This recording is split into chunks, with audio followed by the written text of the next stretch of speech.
Alaikum. My name is Abdul Rahman from Group C2. The topic of my presentation is abortion in Holstein cow. की जो history है वो ये है कि हमारे पास एक 8 साल की ऑस्ट्रेलियन काऊ है, जिसका वेट है 550 केजी। उसने एबार्शन किया है सेकेंड ट्राइमेस्टर ऑफ गेस्टेशन में। और ये जो इस एनिमल का है ये पहला एबार्शन है। हमारे पास ये जो हार्ड है वो 122 एनिमल है टोटल, जिसमें 3 एनिमल ने पहले भी अवार्ड किया है। और ये जो हार्ड है उसमें वैक्सीनेशन भी हुए, बीवीडी, आईबीआर और कंफाइलोबैक्टर, लेप्टोस्पायरा फेमोना और हिस्टोफाइलस मिनाई का वैक्सीनेशन भी इस हार्ट में हुए हैं। ग्रास फाइंडिंग में हम देखते हैं जो हमारे पास फिटस होता है उसमें होता है मॉडरेट ऑटोलाइसिस होता है। और जो हम मेयर करते हैं क्रोम टू रम्प लेंथ हम मेयर करते हैं, अगर वो 56 सेंटीमीटर है तो उससे हम एस्टिमेट करते हैं कि ये जो हमारे पास फिटस है वो 6 माह का है। नो एक्सटर्नल मालफॉर्मेशन और dystocia lesion, diffuse red discoloration of subcut tissue. और जो हमारे पास उसमें होता है सीरो सिंग्वाइनस फ्लूइड, वो अप्रॉक्सीमेटली 30 ml होता है in pleural and peritoneal spaces. Clinical diagnosis, इसमें जो पहला होता है वो होता है severe multifocal necrotizing encephalitis severe. और दूसरा जो है उसमें होता है सीवियर लिम्फोप्लाज्मासाइटिक मायोकार्डाइटिस। जो तीसरा है उसमें होता है मल्टीफोकल लिम्फोप्लाज्मासाइटिक एंड हिस्टोसाइटिक मायोकार्डाइटिस। मतलब इसमें जो होता है बेसिकली ये 3 चीज़ें होती है। इसमें होता है inflammation of brain, inflammation of heart भी होता है और साथ में इन्फ्लेमेशन ऑफ मसल। तो ये जो मॉर्फोलॉजिकल डायग्नोसिस है और ग्रास फाइंडिंग है, इनके बेस पे हम डायग्नोस करते हैं कि ये हमारे पास केस है bovine protozoal abortion due to Neospora caninum. हम देखते हैं नियोस्पोरा किनाइनम के बारे में। ये है हमारे पास एक प्रोटोजोन है, एपी कॉम्प्लेक्सन प्रोटोजोन, जो कि हमारे पास काज करता है बोवाइन नियोस्पोरेसिस।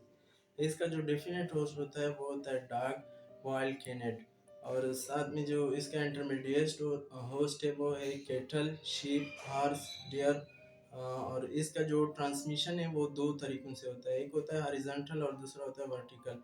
हॉरिजॉन्टल जो इसका ट्रांसमिशन है वो उस साइड के इंजेक्शन की वजह से होता है, और जो वर्टिकल ट्रांसमिशन है वो प्लेसेंटा के थ्रू होता है फिटस में। Epidemiology and risk factor, older cow at high risk, ये जो ओल्डर काउ होता है उसमें ज़्यादा होता है। इसका जो डेफिनेट होस्ट अगर ये मौजूद है फिर भी ये ज़्यादा हो सकता है। अगर हमारे पास जो फीड है या वाटर है वो कंटामिनेटेड है उसकी वजह से भी ये मतलब इसका रिस्क हाई हो सकता है। अगर हमारे पास जो मैनेजमेंट है वो पुअर है फिर भी हो सकता है। और जो ससेप्टेबिलिटी है वो ज़्यादा है, जो होल्स्टियन फ्रीजन है उसमें ससेप्टेबिलिटी इसका ज़्यादा है। जेनेसिस में ये है कि हमारे पास जो सोर्स ऑफ इन्फेक्शन है वो ये है कि सबसे पहले ये जो बाहर से इंजेस्ट होता है वो साइट या इसकी जो बॉडी में पहले से वो साइट मौजूद होता है वो रीएक्टिवेट होता है। उसके बाद ये होता है कि इसका जो एक्टिव फॉर्म होता है ट्रिकोसाइट, वो ब्लड स्ट्रीम के थ्रू वो चला जाता है काउ के टिश्यू में, और फिर वहाँ से वो चला जाता है प्लेसेंटा के थ्रू फेटस में, यानी इसकी ट्रांस प्लेसेंटल ट्रांसमिशन होती है। तो वहाँ पे ये करता है कि ये मतलब अबॉर्शन करता है 5 से 6 माह के गेस्टेशन में, क्योंकि उस टाइम जो फेटस होता है उसका इम्यून सिस्टम इमेच्योर होता है और वो इन्फेक्शन के अगेंस्ट फाइट नहीं कर सकता है।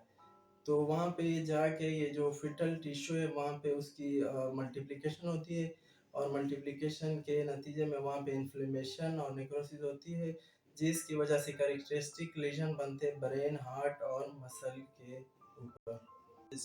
डायग्नोस्टिक टेस्ट में हम करते हैं necropsy, histopathology, PCR, immuno histochemistry. इसमें हम सैंपल लेते हैं ब्रेन, हार्ट, लिवर, प्लेसेंटा और फ्लूइड्स वगैरह लेते हैं। सीरोलॉजी एलाइजा भी करते हैं, साथ में हमारे पास जो एग्लूटिनेशन टेस्ट है FIA, इम्यूनोफ्लोरेसेंस ऐसे का टेस्ट भी करते हैं। और ये जो है इसमें हम मल्टीपल टेस्ट करते हैं क्योंकि इसका जो रिजल्ट होता है वो फॉल्स नेगेटिव होता है मोस्टली। तो प्रिवेंशन एंड कंट्रोल में ये है कि सबसे पहले हमने कलिंग करना है, सीरो पॉजिटिव एनिमल जो है उसकी कलिंग करनी है, और जो सीरो नेगेटिव काऊ है उसमें हमने एम्ब्रियो ट्रांसफ़र करना है। और इसके हॉरिजॉन्टल ट्रांसमिशन को हम इस तरह अवॉइड कर सकते हैं कि हमारे पास जो वाटर है और फीड है, उसकी जो कंटामिनेशन है वो हम प्रिवेंट करें डोमेस्टिक डक और वाइल्ड कैनेट के फिशेस से। और इसमें ये है कि हम सिरालोजी भी कर सकते हैं, एनुअली उसकी हम सिरालोजी करेंगे तो ये भी इसके प्रिवेंशन ऑन कंट्रोल में है। This is all about abortion in Holstein cow. Thank you for watching.